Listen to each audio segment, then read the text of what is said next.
Dang it. Thank you, Brian. No, see why I'm missing. I do this every time. I'm missing Matt that's monitoring. I don't monitor myself in the headset, so I don't hear the echo. So I miss my microphone a lot. And on my controller here, I've got this flashy little red light that needs to be a lot brighter. So thank you, Brian. Yep, I got a few no sounds. I think I should actually do that. Just go like here. We'll do this, see what thing.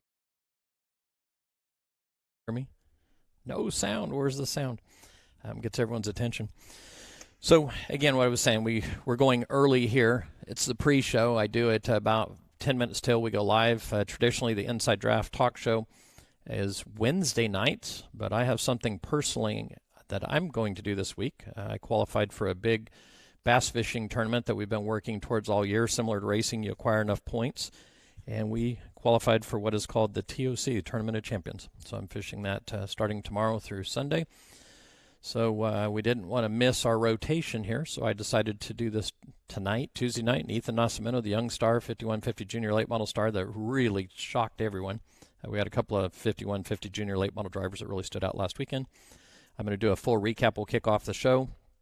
And then about 6:10 to 6:12, we will bring Ethan Nascimento in and have a chat with him. And what we do here is we're filming this for our MAV TV behind the wheel driver profile is what we're actually doing.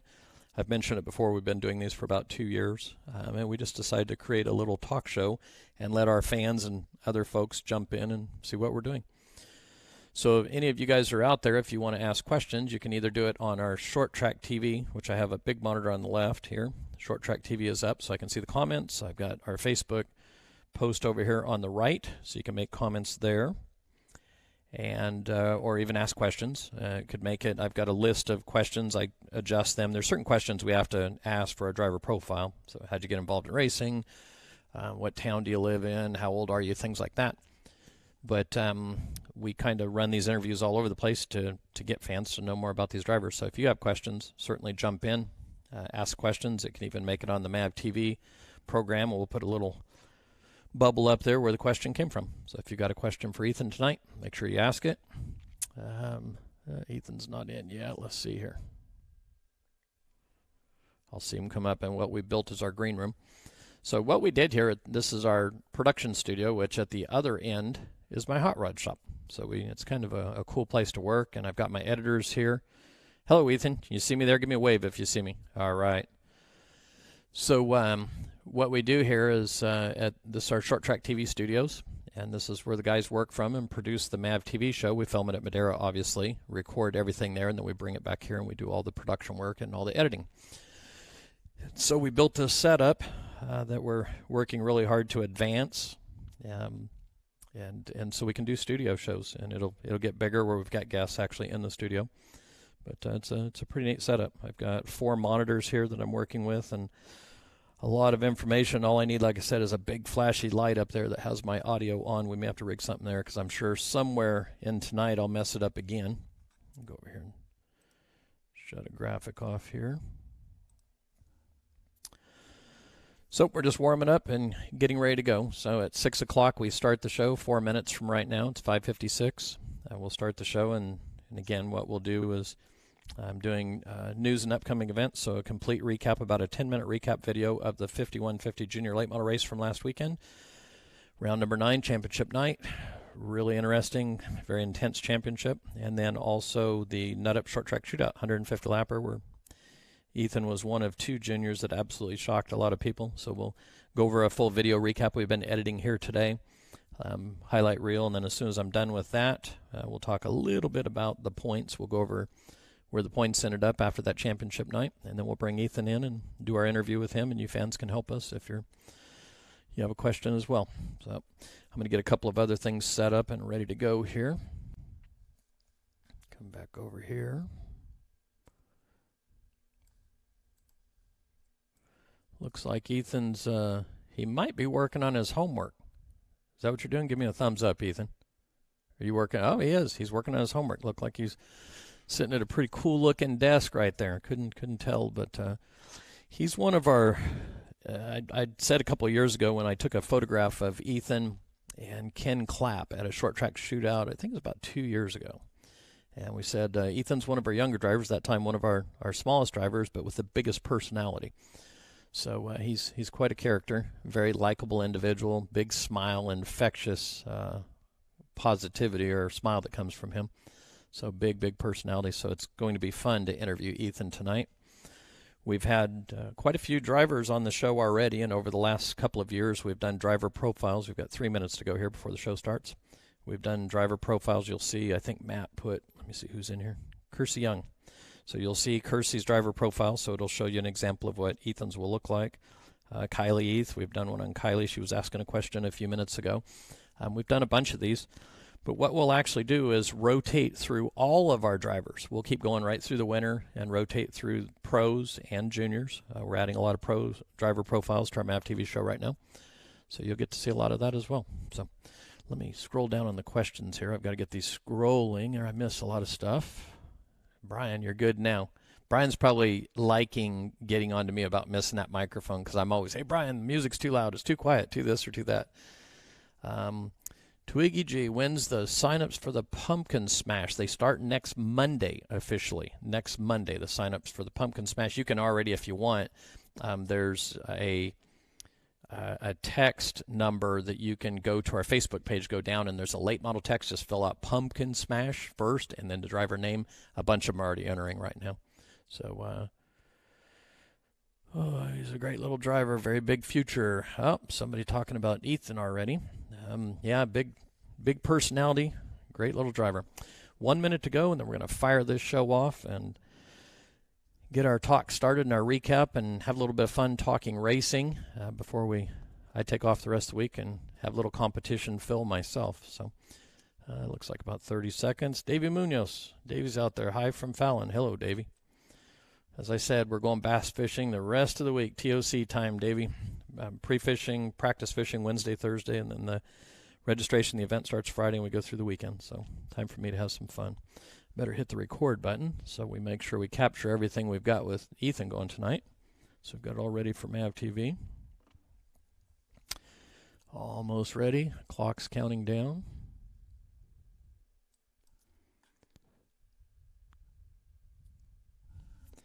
All right, check over here one more time. All right, it's time to start the show. Welcome to the Inside Draft.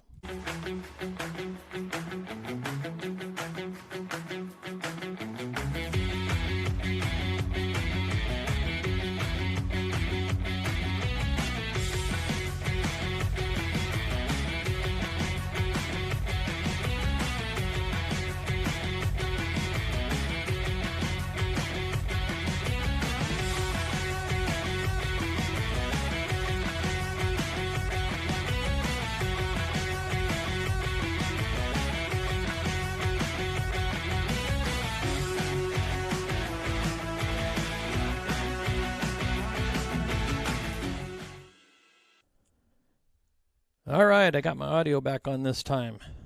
Yes, I do. Double check. So welcome to the Inside Draft. What the Inside Draft is, it's the place where the fans can get the inside scoop on the drivers and where the drivers get the inside lane to the front of the pack. Better exposure, knowledge.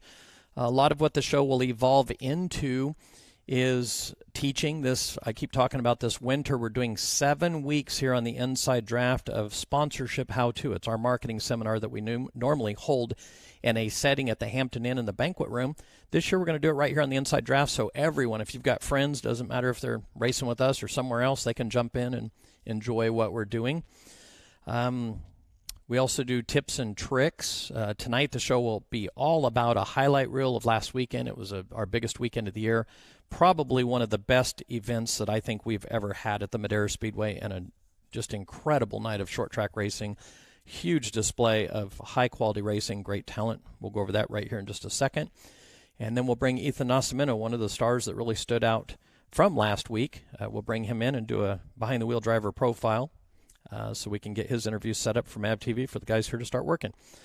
So one quick check on the message boards, and then we're going to roll a highlight reel. One thing about this Facebook, you've got to scroll it down all the time, so I missed some. All right, so what you need to do, if you want to engage, when Ethan comes on, If you guys want to help me interview him, hit the Facebook questions, ask a question of him, or on Short Track TV. I've got Short Track TV, our YouTube channel, up over here. And then on this side, I've got Facebook. If you're not subscribed to Short Track TV, make sure you do so. That's actually the only place the marketing seminars will take place this winter when I do them. It'll be between 6 and 7 weeks. Right now it looks like 7 weeks, 7 one-hour modules teaching people how to go get sponsors and all the things we've learned, whether it's right, wrong, or other, but it seems to work for us. So let's get the show rolling. What I'm going to start with right now, let's pull this down and let's roll a highlight reel of the Nut Up Short Track Shootout, the 9th annual Nut Up Short Track Shootout. And it all kicked off with the 5150 junior late model race, and it was quite the show. We had Kenna Mitchell on the pole. She was tough all night long. Robbie Keneally led pretty much the entire race, but the storyline, besides Robbie Keneally after his shop burned down leading, the storyline was this intense battle between Brody Armtrout and Jacob Smith, and it was incredible. But between them in the front, you had the two girls, Kenna Mitchell and Kiersey Young, running second and third. And you'll see at the halftime break, they're all over the back bumper of Robbie Keneally. Even on his back bumper right here. The 5150 Junior Late Model Series drivers went straight through in the first segment, 40 laps straight through. The pros, big, long green flag runs in the pros as well, but Robbie Keneally, super smooth right here. This is the halftime break, and Kenna Mitchell was really dialed in, as was Kiersey Young. Halftime break, a lot of adjustments, things change. This is our version of a slow-motion pit stop, kind of takes place or I took it from the old Craftsman truck days, the original days of Craftsman trucks, where they would go short track racing and do a break, and then it puts to where the drivers can get adjustments. They have to communicate with their crew chiefs. And so this sets up the second half of the race, which is traditionally different cars. A lot of times come forward. Some people miss on their setups, the way the tires cycle, and off they go. But this is the start of the second half of the race. Robbie Keneally's the leader on the outside. Cody Kimley's got a pretty good roll right here on the outside. But Kenna Mitchell, her car is just really fast. Was a good quality car all night long. Really had the best run she's had all season long. Ends up on the podium in the third position, and was right there for even the victory if there's a misstep whatsoever. But again, the storyline is Brody Armtrout at this point is second in the points. Jacob Smith will be the champion if the race were to end right now. Jacob Smith needs to keep no more than a car between him, I think was the math. We'll go over it here in just a minute. And if there was 2 cars between them, they would tie, and then the tiebreaker would have gone to Brody Armtrout due to wins. But at this point, Brody Armtrout makes a misstep, goes up the track, and even Jacob Smith is going by him. And at this point, it looks like Jacob Smith will be the 5150 Junior Late Model Series champion halfway through the second run, and we had a yellow come out finally, and the yellow came out for a cooler that was hooked to a cool suit that came out of the passenger side of one of the cars. I don't have my notes here as to which car, but put a lot of water down all over the racetrack. Ironically, that was something strange for a yellow flag to come out finally after the kids had such green flag runs or long green flag runs. But that sets something up different. We're fast-forwarding through this so we can get Ethan on here. What has already taken place was Brody Armtrout made 4 or 5 big moves on the restart. Before that, there was another caution that came out and caused this restart. But Brody Armtrout just really made some crafty moves, got himself all the way up to second place. You can see Barrett Pulhemus didn't have a great restart right there. And so here Brody Armtrout makes enough positions, and Jacob Smith falls back, and what looked like Smith was going to win the championship, just a handful of laps later, it's Brody Armtrout that becomes the 5150 Junior Late Model Series champion and puts himself on a very prestigious list with some up-and-coming future stars of the sport.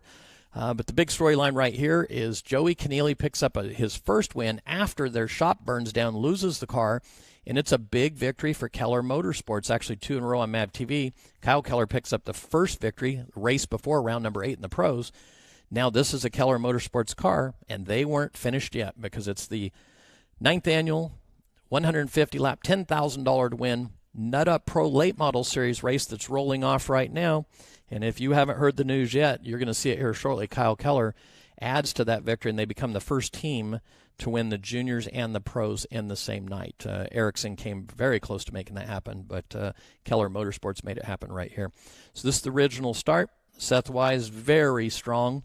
I actually had 2 cars that I thought would be cars that could be first-time winners in this, and it was Seth Wise and Howard Holden were the two picks that I had. Howard's really shown well. I thought Seth Wise would be in a position to be very strong for the victory in this race. You see the 07 car of Keller, or pardon me, the 07 car of Jaden Walbridge, back behind on the inside behind Keller. And Walbridge is really taking care of the points. Here's Ethan Nascimento, the youngster. He didn't have much of a 5150 junior late model main event, but holy cow, they changed the tires on that car, and that thing came to life. At one point, he was up to second in the race, as you will see, but that youngster Ethan, boy, he just put a big drive on it. We see a lot of the kids, they lay this foundation in the juniors. Once they get some seat time, they come up to the pros, remove that stricter plate, and you better tighten your seat belts because these kids are really, really good. So the 42 and the 45, they're fighting. There was just so much door-to-door action. Really high-quality racing, some of the best racing we've ever seen. I even said in the drivers' meeting I thought it was set up for a lot of long green flag runs, which certainly happened. We went all the way to lap 48 before Glenn Cook in a solo spin. We went clear to 48. It was acting like they were going to go the first 100. There's 100 laps of break and then 50 laps. So the race fires back off here. And here's Ethan on the high side, Seth on the bottom. Race and Vernon had a really good race car. Potentially could it have been something to race for the victory? Might have been. Kersey Young brings out the caution here with a right front flat tire that damaged some suspension components that required being towed off. Kyle Keller is just cruising along up here in the front, cruising as smooth as can be. You've got the 51 car of Vernon on the bottom here, and Ethan makes a run at him here. He's got that big horsepower to deal with. Actually, Ethan's brother uses a big open engine. But look at Ethan go right here. I mean, we had two kids that just stood out. Brody Moore comes forward later. I didn't highlight it right there, but Ethan brushed the back straightaway wall, a little more in the brush. He bounced it pretty hard, white-walled it, but it was just as fast. Look at this three-wide. Vernon goes up the track, they touch, and then there's contact behind them. Walbridge goes around. There's no caution here. They keep going. So everyone's rolling right here. There's a car that's paused, but as Frank's getting ready to throw the caution, that car takes off, and the caution never comes out, stays green. We end up going to break here shortly. We'll move towards it here. So we've got Ethan battling right here prior. Okay, the caution comes out here, and what happened right there was two cars, same piece of real estate. Unfortunately, Ethan was turned around. We'll chat with him a little bit more about that because he was in second place at one point, was constantly in top three. Who knows if it was his night. It was already his night shining, but we'll never know what could have been that night, but what a night to build on for him. Howard Holden, as I mentioned, Howard goes to the break in second place right here behind Keller.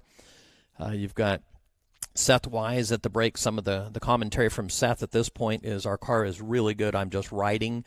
Our car is amazing. Erickson had a really good race car as well. You've got Brody Moore back behind him coming. There was some cars bouncing around right there on the restart. That was a caution that was caused right here.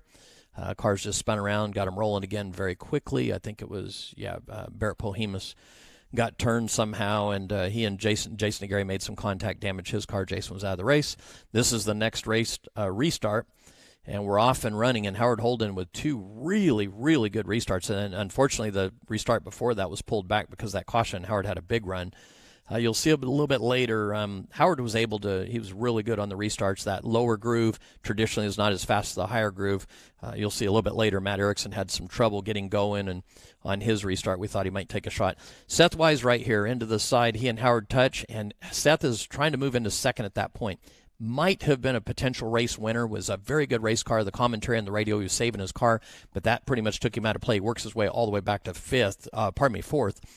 Here's Matt Erickson working on Howard right now, trying to take that second spot away, which he ultimately does. And Howard just had a heck of a night, and I had a gut feel that Howard was going to have a good night based on his last two performances. They've really found some speed in that car. Hunter, his son's, doing a great job with the wrenches on that thing, and they've really advanced. There's a lot of rental opportunities and people that are calling, and they're talking about Howard right now for the speed that they are producing. They're doing an excellent job. So if you're interested, that's give me a call and I'll get you hooked up with Howard. Lenny White right here trying to work on Brody Moore, another youngster that just impressed everyone. Brody Moore had to come through the B main here, one of our 5150 junior standouts. You see the decal in the window from the junior series. He ends up finishing second. I mean, just kept driving forward. So impressive. It was absolutely incredible. Charlie Wilson Motorsports, they hit on a new combination Charlie said he was pretty excited about, and then Brody just came into his own and just drove the wheels off this car. At this point, though, Lenny gets into the 51 of racing Vernon. Vernon ends up with a flat a little bit later and ends his night, unfortunately. But this front pack, here's the restart that Matt really didn't get going. He was kind of back a little bit, didn't time it right. All you have to do is let the leader lead at the start-finish line. He was off him a little bit. And at this point, Matt's fighting with everything he's got. Brody Moore takes advantage of that poor restart by Matt, and the 78 car just comes by him on the top. The 78 ends up finishing second in this race. But what was here's Seth coming after he took that infield adventure, and he's working his way back up. This is the battle for fourth place right now. Seth is fifth. But at the checker flag, it was Kyle Keller, and Brody Moore holds off Erickson. That's all over him. Seth Wise right there, and then you see Howard Holden. Look at Jay Jolson. Jay Jolson, sixth place, moved way up in the points that you'll see. Kyle Keller, big victory, $10,000 to win. Kyle ended up the Madera late model champion, the overall champion, but it was Jaden Walbridge that won the big championship. That's the Nut Up Pro Late Model Series Championship. That's the biggest championship we have at the Speedway, the televised championship.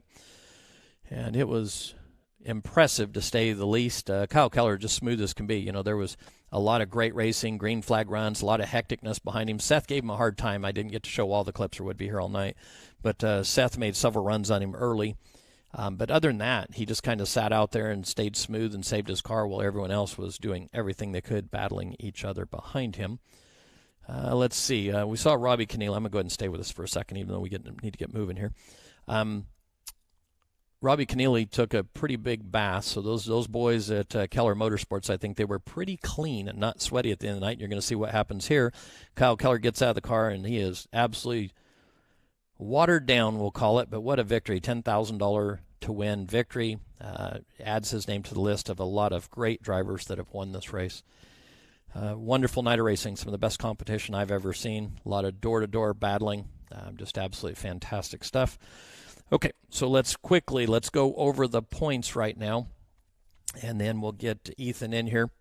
Nut Up Pro Late Model Series is all finished. That was round number 9. Jaden Walbridge hangs on to his point lead, 400 points in total. Matt Erickson, 381, so just a slim 19 points. Kyle Keller, 380. Tyler Herzog, 340, Jason Gary 315, Jay Jolson 6th in the race, came all the way to 6th here.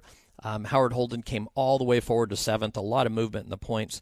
I think the big story was certainly Matt Erickson. It looked like had it not been for the mishap of another car bounced off the wall and collecting him in round 8, I think we would have gone into this round with a complete tie, and we would have had the intensity that we had in the juniors in this championship as well. And all 52 different drivers competed in the Nut Up Pro Late Model Series in 2021, 52 different drivers. 5150 Junior Late Model final points, as I talked about in that highlight reel, back and forth. Brody Armstrong at the very end becomes the champion with his 452 points against Jacob Smith's 444.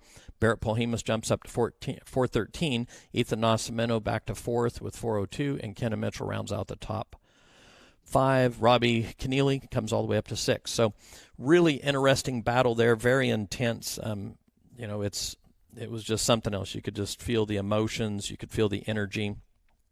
Big win for Brody Armstrong. Jacob Smith, what a wonderful job they did in that Erickson car all year. 2 victories, led the points most of the year. With the 5150 Junior Late Model Series, we're very restrictive. We had 20 drivers competed in the 2021 season. You add the 33 drivers that competed in the Madera Late Model Championship that Kyle Keller won, and Kyle won the overall as well. That gives you 105 different late models at the Madera Speedway during the course of the 2021 season. One of our best years ever. Certainly the best racing, more door-to-door, side-by-side racing than we've seen in a long time at the Madera Speedway. Coming up next, October 16th, Triple Turkey Open. That's an open-style show, relaxed open-style rules for the hobby stocks. We have a special set of rules for the modifieds, and then we run our pro late model rules, which are already pretty open.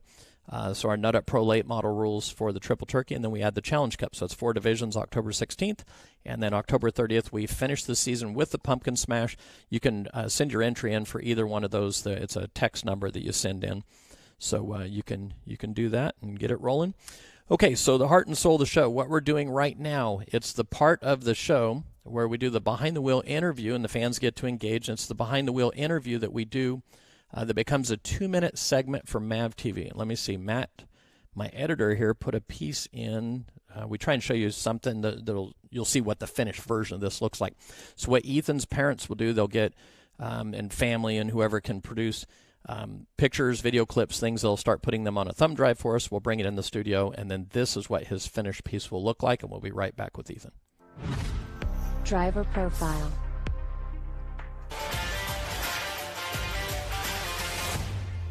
Bakersfield's Kersey Young came to the Junior Late Model Series after turning heads across the Southwest in Bandoleros.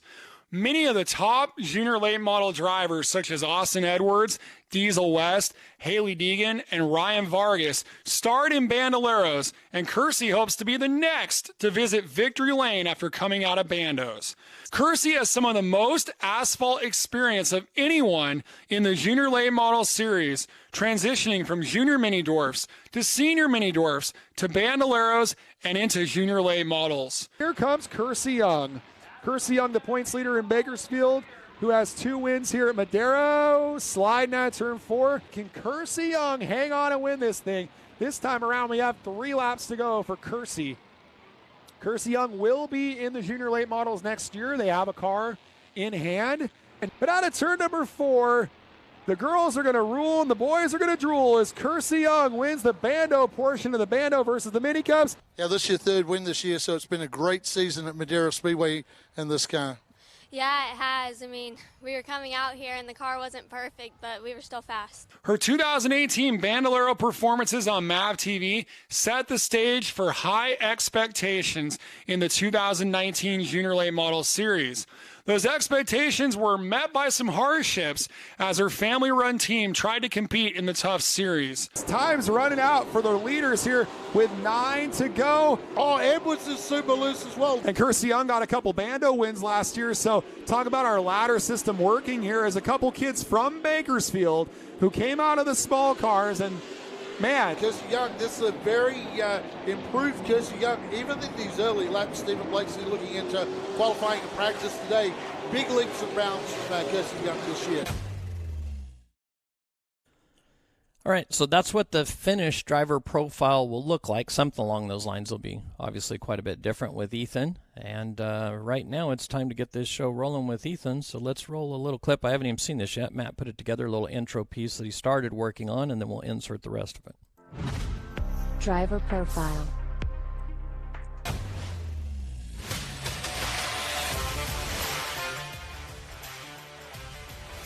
And Nascimento was her fast time qualifier, but drew the number 6, an unlucky pull for him, and that's where he rides right now in a sandwich between a couple of Nate-prepared cars. We're going to try to loosen it up just a little bit and try to go out there and catch that leader. Nice. As here goes Nascimento on the inside, and that bright sun as the sun sets over turn 3, and Nascimento's up to 3rd with 17 to go. Here comes Clark. Yes, it is. Battle for 2nd. Jacob Smith and Nascimento. 2nd will go to Ethan Nascimento. Yeah, it's really good. I just want to give a big shout out to Mike Nascimento for giving me a great car, my whole team, Cody, Bubba, everybody that helped me this weekend. Really pumped about this. Just had a little bit more, we could have got him.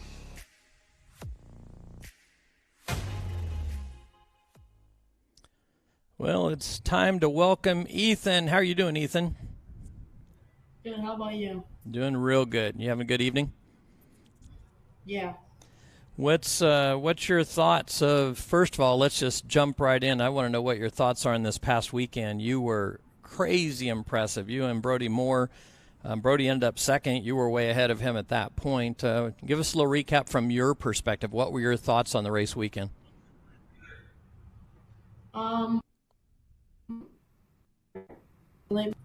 We just didn't have a good run in the junior late model, though. I think we just had a bad set of tires. But our high side really improved. We did really good on the high side, I think. Now, what was the difference for you on rolling so well on the high side? Was it the fact that the sun was down? You guys in the juniors, you don't get a lot of opportunities. You had the restrictor plate off. What do you attribute your success Saturday night to? That was amazing how you were rolling the high side. It was probably some of the sun. Also, my dad was on the radio talking to me, pushing me to the limits. Just trying to get better. And Friday night on the high side, we were also pushing it with Matt Erickson on the radio, just pushing me to the limits. Were you comfortable in the pro late model race? Yeah, I was pretty comfortable with my dad on the radio. Just everybody that helped me that weekend, it was great. Were you ever intimidated? No. No?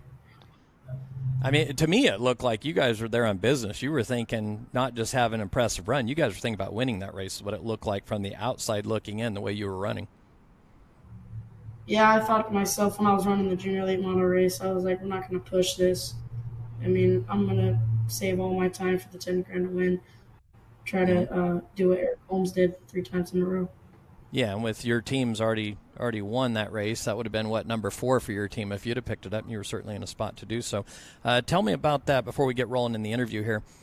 Tell me about that brush with the back straightaway wall where you kind of put the Darlington stripe and white-walled the back. Did you hit it as hard as it looked like you hit the wall? No. I mean, I hit it pretty hard, but my dad was just on the radio telling me to not drive it off so hard. But I was just trying to keep the distance with Seth Wise. Yep. So the car, it obviously didn't slow it down. You drove it. I think you were in third at that point. You drove it up to second, so it didn't hurt anything on the race car, evidently. And it might have just knocked a toe out and just been a rim, but that was it. I tried to drive it as best as I can.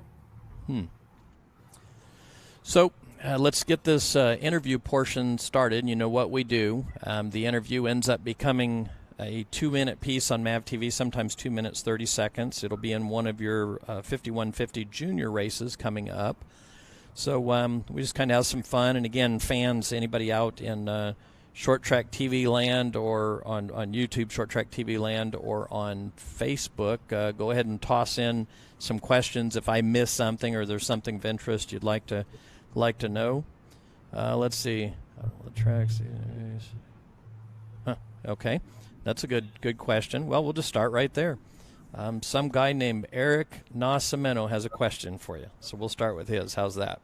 He says, out of all the tracks Ethan has raced this year, which was his favorite and why? And you talk about racing, I'll touch on it. You've raced back east, you've raced in North Carolina, you've raced all over. So out of all the tracks you've raced this year, which one is your favorite and why? And that's Ethan Nascimento asking that. It would probably be Charlotte, North Carolina, the Charlotte Motor Speedway. It's really fun. It's really small, but has a little bit of banking on the front stretch. But it's really fun because you could drive it in, get good roll speed, and you got to be like a junior late model off the corner or a big motor, roll into the gas, or you get loose. And what's it like? I know when I go back there to North Carolina, and you can almost feel the history. And then if you're there at Charlotte, what's it like? Certainly that track being what it is, that adds to the experience as well, right? You know, where you're at, knowing all the different racers that cross that checkered flag out on the big track and all that has to have an impact as well, doesn't it?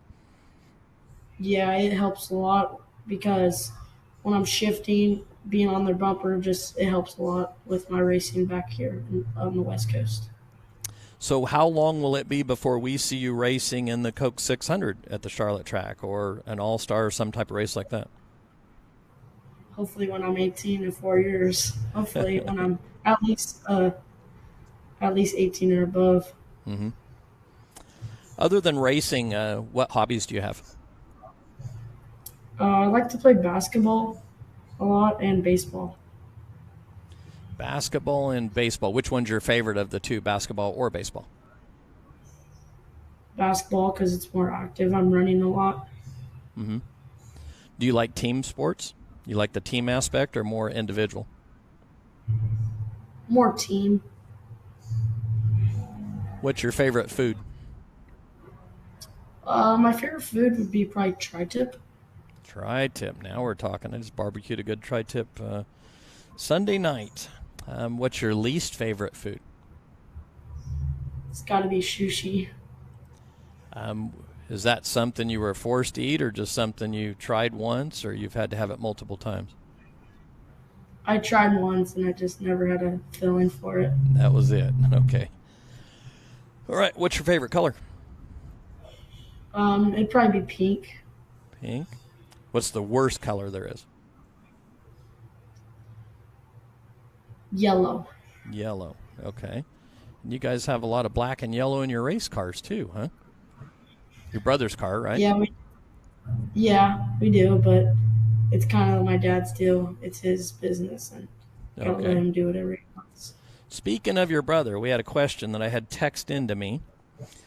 They say, I think it's kind of funny the way they worded it, but they are asking, they heard a rumor that your brother was dodging you Saturday night. That can't be true. Was he intimidated by how you were going to run Saturday night?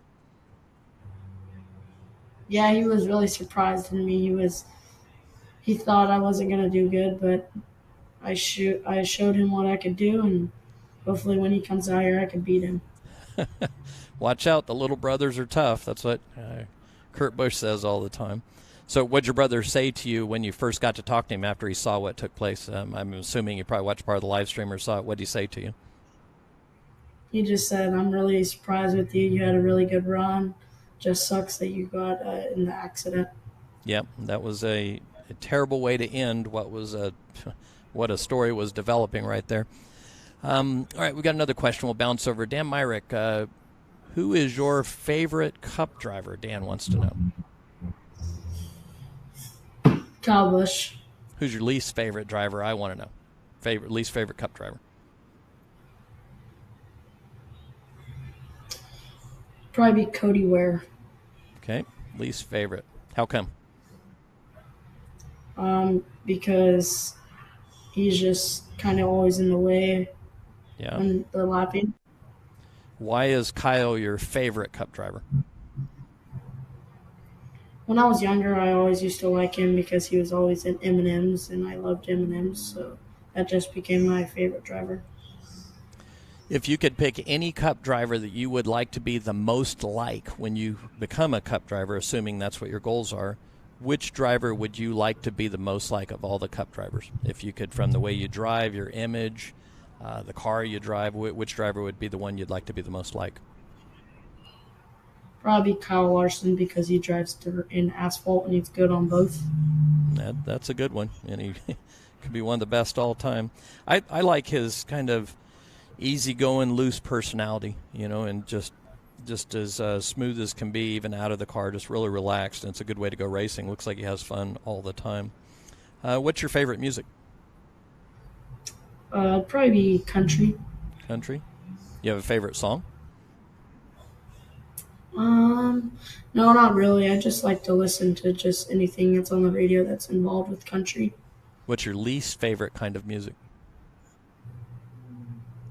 Probably rap. Okay. So no country rap in there? You like traditional type old country or like the modern stuff that sounds kind of hip hop?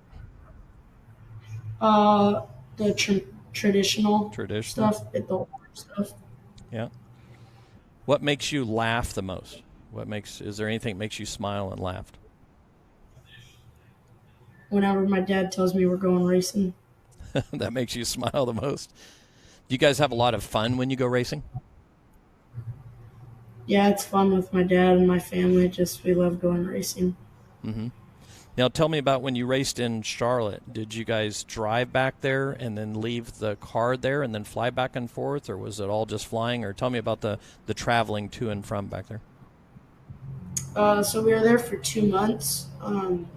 I flew back some weekends for the junior late model races, but most of the weekends I stayed back there with my crew chief, Donnie St. Hours. My dad drove our trailer down to Donnie St. Hours' shop in L.A., and he drove it there from North Carolina. It took him about a day and a half. So you were able to, you flew back and forth then, what you were doing? Huh. Because for me, a lot of the fun was the camaraderie with the pit crew when you're traveling together. It's that, even though it's a individual sport, it's that team sport with your crew. So I always like the traveling. What makes you cry? What makes you unhappy? When I'm not racing and I see my brother or my friends out there racing. So that makes you sad when they get to race and you're not. So is that's you think about more the racing more than just about anything else? Yeah. Yeah. Mostly racing in school. Racing in school. Tell me about your best subject in school. What's your favorite subject in school? Probably math, Math. What's your least favorite? social studies, Why is that?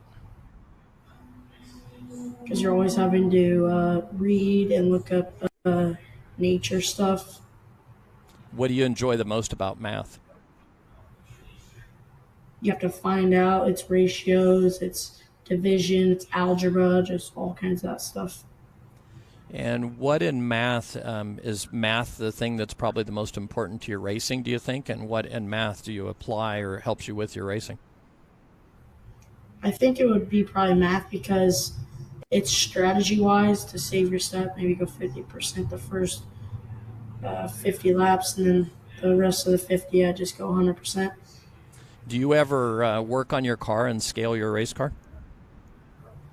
Yeah, mostly every Tuesday and Thursday night, me, my dad, my uncle, my brother, and everybody else that comes, we all go out there, work on my brother's car, all the cars that want to be raced, and we just try to get it done before the weekend. So yeah, you're using a lot of math there when you're doing the setups and a lot of calculations there. In fact, let me, so you work on your own car yourself. So I'm going to show a little something. I believe this is from last weekend. I think it was Matt from our studio. He goes out and takes the B-roll. So I'm going to roll this real quick and we can watch it, and I'll be right back with you.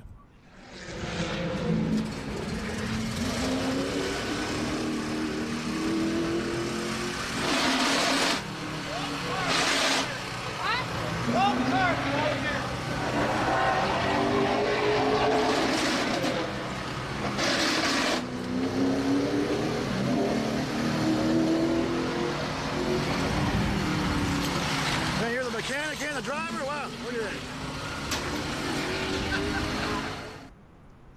So I think that was actually Matt that was filming it. He's our main editor here, and he said, you're the mechanic and the driver. Pretty impressive. So you do work on your own race cars, don't you? Yeah, I try to. If I don't work on my race cars, it's just I don't race. So how important do you think that is for young drivers? Do you think they should be able to work on their own race car, and how important is it for you to understand what's going on with that car so you can give proper feedback? It helps a lot because even in the next couple years, if I wanted to, I can hopefully go work on a NASCAR car for a crew chief if I wanted to be that smart. So I just hope I can do that. Do you give a lot of the feedback to your dad and others on the team as to what you need in the car? Are you able to give a lot of feedback? It's tight, it's loose, it's slipping, it's got good forward bite and whatnot. Are you pretty good at giving the feedback now, do you think? Yeah, I try to. If I don't, I just tell them I don't know, and then they try to go what they see. Mm-hmm.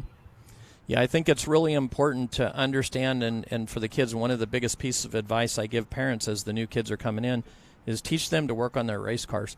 They need to understand, and I heard something last week in the Kyle Keller interview that Derek Thorne had given him some advice. The driver himself, get out of the car, take your tire temps, get the pressures, figure out what the tires are doing, touch your race car, work on your car. And then one of the big changes we've seen with Jaden Walbridge is the fact that he's doing most of the work, most of the maintenance and the prep, and he really understands much more about the race car now. So I think that helps a lot. Tell me about your daily routine. Are you a morning person? Are you a night person? Kind of which side of the map? Do you get up early or do you stay up late? I stay up late. Do you participate in any school sports, any athletics at all, or is racing too much in the way of that? This year I'm going to try to do basketball for my school and basketball for the city of. Mm-hmm. Let me go down here. Let me sneak down and jump ahead here. How'd you get interested in racing? What was your first memories of anything racing? When my dad told me when I was younger, you want to go racing? And I said, of course, I want to go. So we went out to Stockton 99 Speedway and tried it, and I loved it. So I said, Dad, I want to race. And that's how it went on.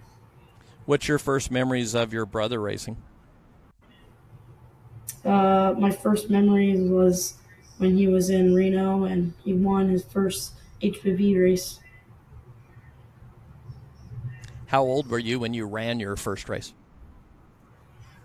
5 years old. 5 years old. What type of car were you in? I was in a little kid cart. It was a little, I don't remember what cc it was, but it was a little cart. What do you remember about that first race? Is there any details you remember of that actual first race? I remember the first corner I went in, I spun around and hit the wall, but I kept going and I tried my best to get back up in the front. Did it scare you when you spun around and hit the wall? Yeah, it did. But it didn't stop you from still trying and moving forward. Has there No, been? it didn't. Okay, go ahead. I was going to say, because I've interviewing some of the kids, things happened early on when they made them very hesitant, as they tried to keep going. We've had other kids that flipped and ended up upside down and all kinds of crazy stories on the first experience. So part of the learning process. So it scared you a little bit, but you kept on going. What else, as far as the winning side of you, where you became so competitive, was it easy? Did you win races right away in those karts when you were young? No, not necessarily. I just tried to try my best, and I won some and I lost some. Some of the people were good. Actually, one of the guys I used to race with when I was 11 years old, he's actually back in Italy racing with a top-notch team, racing with go-karts. So. What's his name? Kai Sorensen. So are there any other kids that you've raced with that are still out active in racing right now in different groups? Do you follow any of those other kids from your original racing days? Yeah, one of their names is Chase Hand. His dad's going to race the Rick Ware racing car this weekend at the Charlotte Roval. Very impressive. Tell me about your family. I have one brother, one sister, and 2 stepsisters. Is your sister interested in racing whatsoever? No, she was never really interested. My dad tried to put her in a cart, and she never really liked it. Mm-hmm. And then tell me about your relationship with your brother. My relationship with my brother we fight a lot, and we get along a lot. Off and on the racetrack, we're always humble with each other, and we're always humble with everybody else we talk to. Tell the fans that are watching how old you are and how old your brother is. I'm 14 years old, and my brother Ethan Nascimento Jr. is 19 years old. So 5 years difference. You just had a birthday, didn't you? Yeah, my birthday was June 9th. Yeah. So five years difference. So you say you guys fight a lot. Now, he grew up and got real big, like a pro football player. He's probably pretty hard to fight with right now, isn't he? Yeah, hopefully when I get older I can get him back. You plan on growing up real big too, huh? Yep. Like I say, if racing doesn't work out for him, he could always jump over on football and get after it. Who is the single person that's helped you the most with your driving? Is there one person that's really helped you out with your driving? It'd probably be my Uncle Mike Nascimento. How does he help you? He just tells me to not give up and treat the people how you want to be treated. Mm-hmm. Now, between your uncle and your your uncle and your father, they've had so much success. You mentioned a little bit ago 3 short track shootout wins by Eric Holmes. What's it like growing up in a family like that has had so much success in racing? It's really nice. I mean, to have Eric Holmes, it's really nice to have a West Series champion be on our team and success like that. Do you ever have the opportunity to chat with Eric about your racing? Yeah, actually, when I went back to North Carolina, I stayed with him some weeks and some weekends when Donnie St. Hours went out of town to go race with somebody else. So it was nice having him right there with me and treating me well and showing me what to do and going to all the race shops. What's the best advice? Was Eric able to give you any advice that really stood out to you? Any one thing in particular? What good advice has he given you? Just to be humble and just treat people how you want to be treated, pretty much. That's very good advice.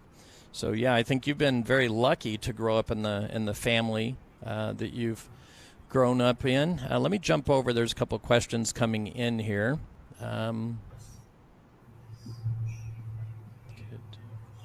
Okay, so here's actually, I've got 3 or 4 coming in both sides, so I'm going to insert this. Kyle Keller, the winner of the 9th annual Nut Up Pro Late Model race, the Nut Up Short Track Shootout, said, I have a question. What does Ethan think he could have improved on in the Pro Late Model race? What's the one thing you could have improved in that Pro Late Model race? Pardon me. Probably would have drove it in hard into 3 more harder and just got my roll speed. And I think if I would have improved on that, I had a really fast race car. I could have maybe went out there and challenged Kyle Keller. That was kind of my perspective too, where you were so impressive. So Kyle, he says if he could have improved his roll speed into turn 3, he might have been visiting your back bumper before that race was over, getting close there. You kids are so impressive. On the other side, Chevy Hackett. Where do you see yourself in 5 years, Ethan? Either racing in the Truck Series or even the Xfinity Series. So Truck Series or Xfinity Series in 5 years. Let's jump back here. I move things around. Let's just completely shift into another area. We're both friends. We have a common friend, a very close friend that we lost not too long ago, and I want you to tell me a little bit about Pat Patnoid, and tell the fans out here a little bit about Pat Patnoid, if you would. Yeah, Pat was a really nice guy. He was funny. He was really close with my grandpa and my family, but it was really sad for him to go. But luckily he wasn't hurt. But yeah, he was really close with my grandpa, and he always raced and wanted to go to the racetrack with my grandpa. Yep, and we were both very close with Pat. Pat came from the Northeast, had an absolute love of motorsports, was a Vietnam vet. I actually have a picture. I should have put it up tonight. He's on the front of a gunboat going down a river in Vietnam with his shirt off. Looked like, I don't know, Arnold Schwarzenegger, Clint Eastwood, something like that. Just the coolest looking guy. And, boy, he had quite the career in the Navy, was one of the most patriotic individuals you'd ever know. And the funny thing, and I heard you guys say it in one of the MAV TV shows, Pat, it could be a situation where you're at the Madera Speedway or Stockton or Altamont or any of these tracks around here, and you go there and there's Pat. He'd walk up in the pits. Hey, what's going on? Or, I'm sure you guys did it too with your brother. He'd walk up. How are you guys doing? But on the other end, you could be at Charlotte, you could be at Daytona, and here comes Pat walking up in the garage area, just like it was the same thing. So I just wanted to get your take on Pat. I know he's close with your family. You guys did a wonderful tribute for him that actually made it into a MAV TV show. So Pat was a big fan of yours and your brother's, I can tell you that. All right, let's jump ahead here. I'm kind of jumping all around with some other stuff, but walk us through. You talked about, and this is more, we need this for the MAV TV show, for your driver profile. So you talked about the first vehicles you drove. Walk us through the very first type of vehicle all the way to the junior late model where you're at now and every type of car you've raced in between. So I started in go-karts. Once I was in go-karts, I was at Madera Speedway with my brother watching, and my dad said, if you go find a bandolero you can rent, I'll pay for it. So we found Gary Spangle, and that's where I ended up with racing bandoleros. And then once I grew a little bit older and I got 12 years old, my dad said, let's go legend car racing. So we went legend car racing, and from there I just hopped into late model, and just from there I tried to succeed my goals and hopefully make it up in NASCAR. Out of all those cars you just described, bandoleros, legends, and then you've come up into juniors, what do you think is the most important car as far as training to you that's helped you the most where you're at today? It'd probably be legends, because you're handling it. You get loose, you got to save it. It's got also a lot of power.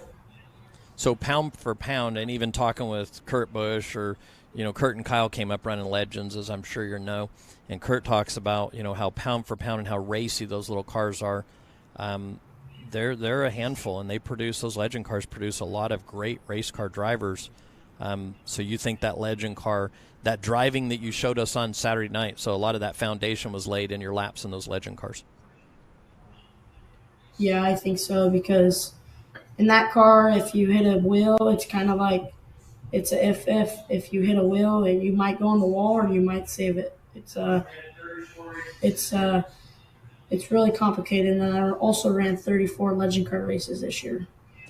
So that's kind of old school, 34 legend car races. When you talk to Jim Pettit, to Dave Bird, back in the 80s, I mean, it wasn't uncommon. If I ran a 50 race schedule, they were running 90 races. So that's throwback. So do you think being in the seat way more than less helps you a lot, and driving as many times as you possibly can, does that help you? Yeah, it does. It helps me a lot because I'm racing all these races being in the seat, and it also helps me with my simulator right here. Also on there all the time. Okay, so tell me about the simulator racing, iRacing, sim racing. We see so many of these kids that come in, and they adapt so quickly to our style racing, even the juniors. This sim racing has to have a tremendous impact on the development. How much do you learn in sim racing that you can apply to the racetrack? I learned a lot. When I went back to Charlotte, I probably practiced 30 to 40 times just getting in the car, just going down the straightaway, braking at the same spot, getting back to the gas, all that kind of stuff, or new tracks you go to. So it helps you a bunch. Tell me about the transition as you ran Bandoleros legend cars and then those first runs in the 5150 Junior Late Model Series. You seemed really confident. You didn't seem intimidated. So tell me about those early runs when you transitioned into the 5150 Junior Late Model Series, and what was the hardest thing for you when you did that? It was probably going to be shifting. The first time I was actually able to do it, it was 2 years ago. I think it was 2019. Jacob Combs was racing our car for the 10K to win, and he was right there next to me just showing me how to shift and put it in neutral and put it in reverse, just all that kind of that stuff. So the shifting, the clutch, taking off, we see that with most of the kids that come in. That's probably their biggest challenge. How about the overall size of the car? Was that a lot? Was that a big adjustment for you compared to your legend car? Yeah, it was, because you are handling more. It's more power. You get loose. You can adjust it with the rear brake, the front brake. It's just all kinds of stuff like that. Now, how about dealing with the radio? The way we have this set up, it's just like, it's training for the future NASCAR stars the way we see it. So you've got this interaction on the radio. How much different is that to add the radio communication, the chatter back and forth? Was that a big adjustment for you as well?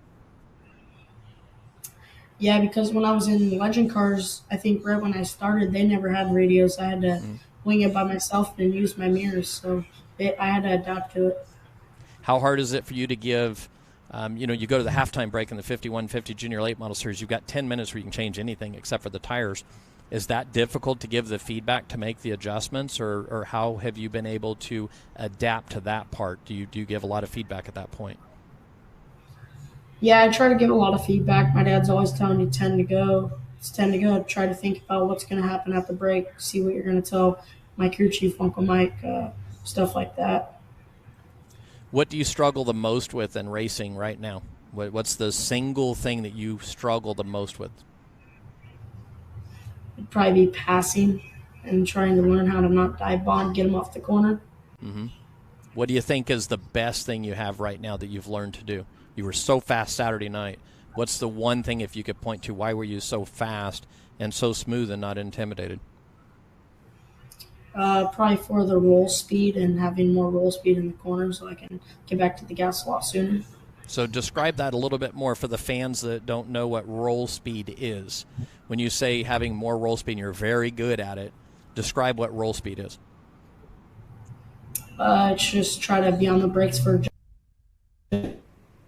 and let the car roll on the high side, and right when you're about ready pointed straight, just hand that gas. So you cut out just a little bit, but what you're describing is being on the brake as little as possible and then getting that car the most high-speed coast basically through the center, get the car squared up, and get back on the gas. Yeah. Yeah, you're very good at that. It's amazing how many of you 5150 Junior Late models are really efficient when you pull the restrictor plate off. So tell me about that. You're running the Junior Series. You finally get that restrictor plate off. Is it easier or more difficult with the restrictor plate? It's probably more difficult because you are going in the corner a lot faster. You're not hitting chip. You're having more roll speed. You might get loose because you're driving in your regular spot as the junior late model. So a different kind of question. What's your absolutely favorite thing? What's your single favorite thing about racing? Just everybody working on my car and just having fun.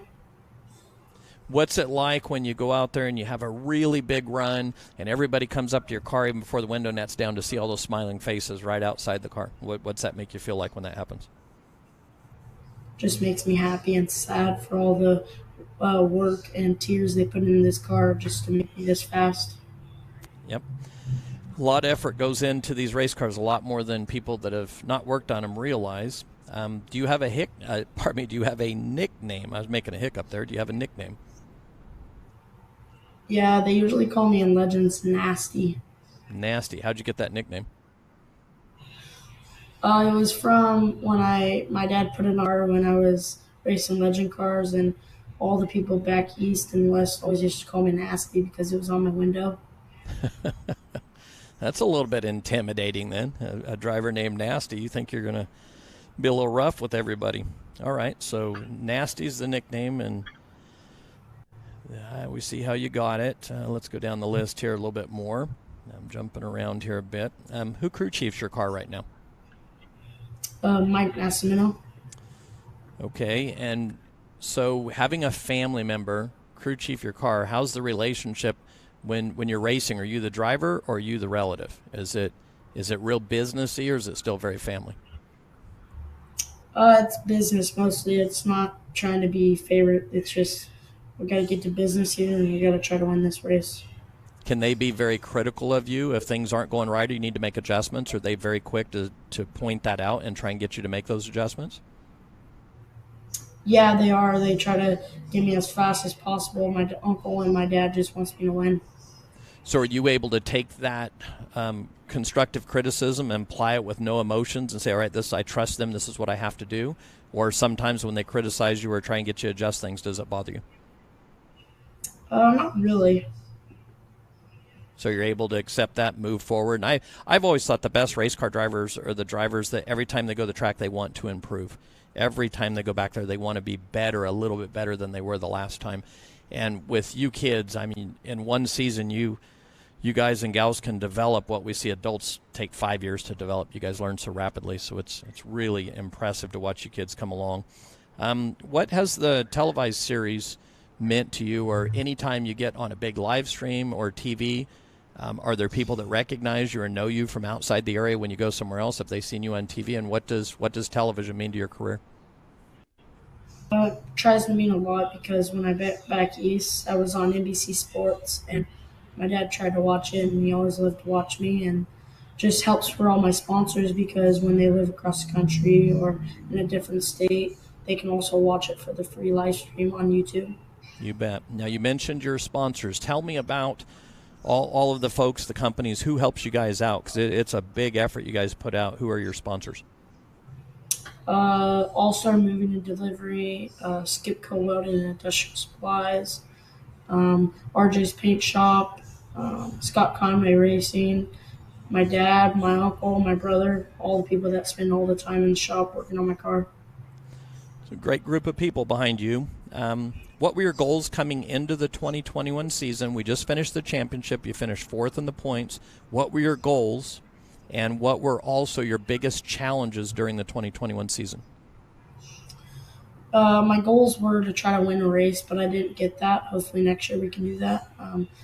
And just to try to win the championship, but we didn't succeed our goal, but we'll always fight back and come back stronger next year. What are your plans for next year? What are you thinking about? You came so close to, might have even been a victory in the short track shootout in the pros. The juniors, you advanced so much. What's your thoughts about the next season? Our next season looks like we're going to run the full series in the junior late model races. And then we're going to jump in some pro late models. But we're also going to be doing a lot of legend races back east, trying to get our name out there. That sounds like a very good combination for you as far as your development. So you You're going to have to be, especially after the way you developed this year, one of the favorites. We'll have a handful of kids returning. Brody Moore also, that had a big run like you did in the pro race. They're planning on returning, or it sounded like, for the championship. A lot of the other kids are graduating up to the pro rank, so you're going to have to be one of the favorites for the 5150 Junior Late Model Series Championship, just with your development. And then combine that with a bunch of legend car races. That could be quite a path for, by the time you're 15 years old, being on another trajectory. How many legend car races do you think you'll run next year? Hopefully by the end of the season, hopefully 50 or 60. Wow, 50 or 60, and that's next year. What are your dreams in life? You've kind of touched on it already, but if you could write a script for your life, what would it look like? What are your dreams? To make it to NASCAR and just meet all the famous people, Jeff Gordon, Kyle Busch, Kyle Larson, just try to be like them and try to win a lot of the races. So if you make it to NASCAR, and let's say you become a famous person like a Kyle Busch or a Kyle Larson, what would you be like then? Just try to be humble as I can and don't be as mean as a lot of the NASCAR race drivers. So is there a driver that you could point to with the way they act you would want to be like? You mentioned Kyle Larson before. As someone like Kyle, do you like how he acts? Yeah, I do. I think he's mean sometimes, but he also can be really humble when he wins. If let's play the pretend. Let's say even though you've got the talent, the structure, the family, everyone around you, let's say you don't make it in racing. What type of career? What's a backup plan? Or if you didn't make it as a professional race car driver, what would you want to do? So many kids talk about, I want to be a fireman or a policeman or a pilot. What is there another interest that you have if you didn't have a career in racing that you would like to go down that path? To either start my own legend car team or go back east and try to be a mechanic for a truck or a Xfinity or a Cup team. That's actually a really good point you make, because there's so many people that have careers in the sport, and there's only a few seats available in the driver's seat, but there's so many other ways that you can have a career in motorsports, from mechanics on a team, marketing, graphics. There's all types of things that you can do. Is there a subject or something that you could see in school going forward with your education? What will be the most important classes that you take to help you with your racing? And then if you wanted to become a mechanic or work on a team, what subjects in school do you think will help you the most? Probably math for the strategies. Mm-hmm. There's a lot of engineers that do real well in racing these days too. So along those same lines. So a fan had asked 5 years from now, you're in trucks, so how long would it be before you get a start in the Daytona 500 in a Cup car if you were able to graft out the perfect story, the timeline, the perfect line? How long would it be before you're in a Cup car? Hopefully by maybe 23. Mm-hmm. That'd be in 9 years. Tell me about your brother's ARCA runs this year. He's been super impressive. That has to really motivate you at some point quickly. Let's say you have a really big season next year. Do you see yourself taking all that experience from legend cars, all the experience from the family, junior late model driving, and trying to run some ARCA races in short order? Because your brother, he's had some nice runs already. Yeah, I would try to take that in notice.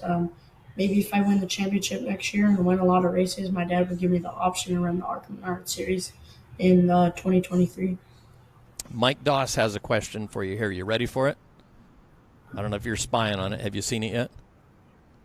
Nope, you haven't. Okay, Mike Doss wants to know if you're ready to go crew at the Derby. You want to go crew at the Snowball Derby for Mike?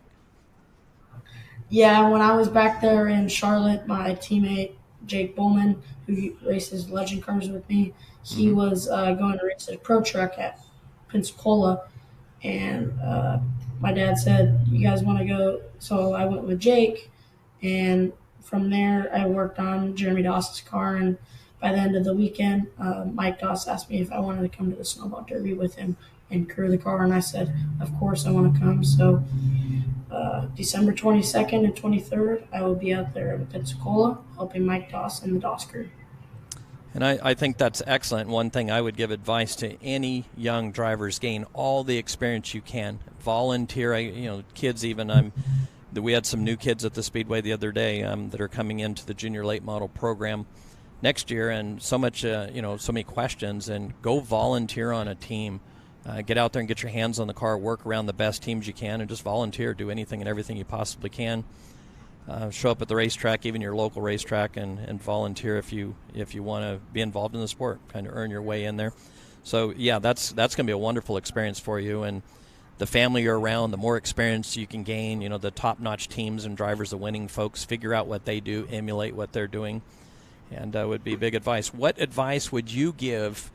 We had Monty Tipton, a brand new kid that's coming in next year. That's he's got a pretty good go-karting past. He's coming into the junior late model program. What would be the biggest piece of advice you could give him on what to expect in his first season in the 5150 junior late model series? To try to be clean and not wreck everybody on the first lap, and save your stuff and have good strategies. What has been your relationship with the other kids that race in the 5150 junior late model series? Some of my favorite things after the kids are practicing on Friday night, they're out playing softball in the infield or playing football, and you hear all the laughter and the carrying on. What's your favorite thing, and what's your relationship been like with so many of the other drivers? My thing, I've never been really in a relationship with a lot of drivers. I'm always usually active and trying to work on my race car to make it faster. Every night we're always scaling it, trying to make more speed, get more speed out of it, and try to win races and more. So you're all business when you're at the racetrack? Yeah. My dad always taught me when I was younger, if you don't work on your own race car or you don't work, you're not going to race. So I've always kept that in my head and just took that for a device. Yep. All right. Is there anything else you'd like to cover, anything you'd like to add that we've missed? Nothing really, but just thank you for having me on the show. Well, it's an honor having you on the show, and it's an honor having all of you kids race with us. So many of the kids coming from the 5150 series, you see it already. They're all over the place right now, and you're kind of that one of those next ones in line heading up the ladder. And I think if we could find a lot more kids like you and so many of the other kids that are there racing at the track, I think our sport's going to be really healthy in years to come because there's so much talent. You kids are amazing. So thank you for racing with us, and thank you for taking some time tonight. We'll make this really fun for you. Matt and the guys will work really hard, and you'll see a pretty cool 2.5-minute piece. Ryan Perkins says, nice interview, young man. I agree, Ryan. Very nice interview. I know you're so humble. I love hearing that word. You have an infectious smile. When you smile, you light the place up. I've always liked just your personality has always been one of my favorites, and just how positive you can be with that smile. And keep up the good hard work. Old school racing. You come from a hardworking family. I love it when I hear somebody say, I'm going to try and race 50 or 60 races next year. I'm going to, you're gaining the kind of experience it takes a lot of people to get in 4 or 5 years. So keep doing a great job. Ethan, thank you so much for your time tonight. I'm going to head off bass fishing, do a little competition the rest of the week. I'm going to leave this interview with Matt on his desk, and we'll let him get to work on it so he can turn it into MAV TV here in a couple weeks for you and see if we can get you some more attention. So thank you very much for your time tonight. Yeah, thank you, Kenny. Have a nice night. All right, you too. Have a great evening. Say hi to the family. All right, that was Ethan Nascimento. What a young talent. We got to see a little bit about. Let's go take that one off. Make sure mine's on. We got to see a little bit of the highlights from this weekend, and Ethan's being very, very humble. What an amazing run. He was up to second at one point, got shuffled around, and it looked like he was going to have a podium finish in his very first pro late model start in the short track shootout nonetheless. It was amazing with the kids, just like Ethan, how many of those kids qualified. We do a 16 cut, and then the rest, 8 cars have to come in from the B main. A lot of cars load up and head out. And kids like Nathan and Brody Moore and Barrett Pohemus, Kersey Young, they just qualified those cars right in like nothing. It's amazing how fast these kids are. And like I said, I think our sport is going to be in very, very good shape down the road. There's so much talent going uphill. Of course, we had Haley Deegan, Jesse Love, Ryan Vargas, Joey East came through our program. in the juniors. And the sport just has so much talent already in the pipeline. And I'm really excited about what we have coming in next year. A lot of 10, 11, 12-year-olds. A lot of our kids right now, Barrett Pohemus and quite a few of the other kids, Brody Moore, they're graduating. They're moving up. These kids will compete for the Nut Up Pro Late Model Championship next year. And we've got a whole nother group in the pipeline coming up. It's exciting times for the sport. So I'm going to head out of here. We're no track tips and tricks tonight. We're a little bit long, about 7 minutes long, but I want to spend a little bit of extra time with Ethan. I'll let you guys get to know his personality. Kind, humble young man. He used the word humble many, many times. Just a wonderful little talent. He's going to do some big things in the sport, I predict. And for me, it's time to get out of here, get my bass boat ready. I've got 5 days of my style of competition since I retired from the race seat and working on building other names out of racing. It's my turn to put on the competition hat and go have some fun the next 5 days and see if we can win a little bit of money ourselves.